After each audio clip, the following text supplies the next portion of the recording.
Imagine this, you do not have a driver's license and you're tasked to do a parallel parking in front of a very crowded coffee shop with a line of cars waiting behind you, waiting to get their own lot.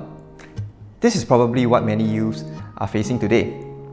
Instead of having the time to find their own identities and to develop it, the youths find themselves being thrown into the arena of life to prove themselves, to prove their worth to the world. This is no wonder why there are many rising cases of stress-induced issues. If this is something that you are facing and experiencing, here's something I want you to know. First, I want you to know this: it is not your fault.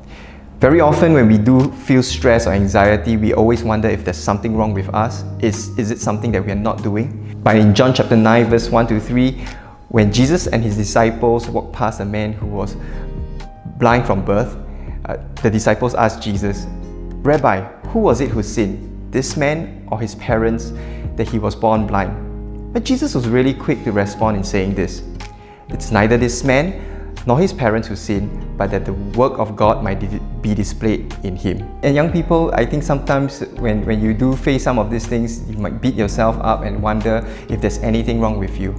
Perhaps this is one thing I hope you know, that God desires to do something in you. Second thing I hope you know is this, that there is a God who empathizes and understands.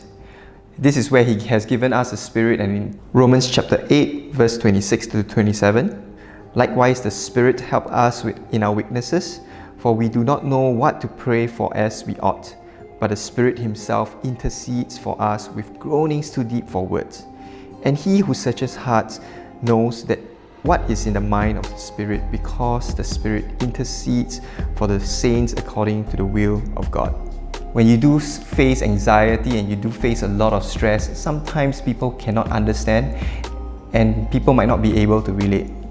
But we are told that there is a God who can understand, and in fact this God is one who comes to intercede for us. And the last thing I would like you to know is this: know that you are not alone in this. God says this in Psalm chapter 34 verse 18, "I am near the brokenhearted, and I rescue and I save those who are crushed in spirit." Young people, or anyone who's facing this, do know that our God desires to be close to you even in times that are challenging, in times of anxiety, in times of loneliness. And perhaps for the church community, perhaps when we do encounter a young person, or anyone for that matter, who's experiencing some stress-induced issues, let us be not too quick to find fault with them. Let us learn to empathize with them, and let us learn to walk alongside them, so that we can be a community that is a healing community and a safe space for anyone and everyone.